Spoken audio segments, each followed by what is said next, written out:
Brought to you by Penguin.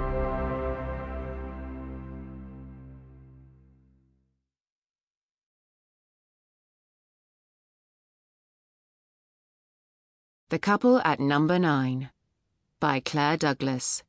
Read by Nathalie Buscombe and Kenton Thomas. Part 1. Chapter 1. Saffy. April 2018. I'm in the front garden, pulling at weeds that spill out from the borders of the driveway, like gigantic spiders, when I hear yells, deep and guttural. The builders are in the rear garden with a mechanical digger. All morning, as I was pruning the rosebush under the living room window, I could hear the thrum of it on the breeze, like a nagging headache. But now it's stopped.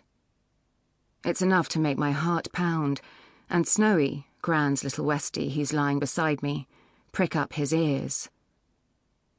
I turn towards the cottage, a film of sweat breaking out between my shoulder blades. Has something happened? I imagine severed joints and gushing blood, at odds with the blue skies and the dazzling sunshine. And my stomach heaves. I've never had a strong gut at the best of times, but being 14 weeks pregnant, I'm still experiencing morning sickness. Well, morning, noon, and night sickness. I stand up, mud stains on the knees of my jeans, still my usual size, although the waistband is snugger. I deliberate, chewing the inside of my cheek, inwardly berating myself for being so indecisive. Snowy stands up too, his ears pricked, and he emits one solitary bark as a builder. Jonty, the young good-looking one, suddenly appears from around the side of the house. He's running towards me, damp circles under the armpits of his t-shirt, as he waves his cap in the air to get my attention, his sandy curls bouncing with each step. Shit. He's going to tell me there's been an accident. I fight the urge to run in the opposite direction, instead shielding my eyes from the sun that beats down onto the thatched roof. Jonty doesn't appear injured, but as he gets closer, I can see shock on his freckled face. "Is someone hurt?" I call, trying to keep the panic out of my voice. Oh, God, I'm going to have to ring for an ambulance. I've never phoned 999 in my life, and I'm not good with blood. I wanted to be a nurse when I was younger, until I fainted when my best friend fell off her bike and gashed her knee open. "No, sorry to disturb you, but..." He sounds out of breath, and his words tumble out in a rush. "We found something. You better come, quick." I drop my gardening gloves onto the grass and follow him around the side of the cottage, Snowy at my heels, wondering what it could be. Treasure, perhaps? Some relic from the past that could be exhibited in a museum?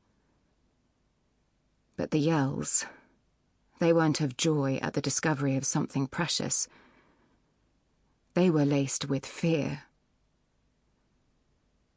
I wish Tom was here. I don't feel comfortable dealing with the builders while he's at work. They constantly ask questions, expecting me to make decisions I'm worried will be wrong, and I've never been very authoritarian. At 24, Tom and I are only 3 years out of university. All of this, the move from the flat in Croydon to Beggar's Nook, a quaint village in the Cotswolds, and the cottage with views of the woods, has been so unexpected. A surprise gift. Jonty leads me to the back garden. Before the builders came, it had looked idyllic with the mature shrubbery, the honeysuckle snaked around the trellises, and the rockery in the corner filled with velvety pansies in a burst of pinks and lilacs. Now, there is an ugly orange digger surrounded by a huge mound of unearthed soil. The other 2 builders, Darren, mid-30s with a hipster beard, who, by his confident stance, is the boss, and Carl, around my age and as stocky as a rugby player, stare down at the hole they've made in the ground, hands on hips, their heavy boots sinking into the soil. They whip their heads up in perfect synchrony when I approach. Sample complete. Ready to continue?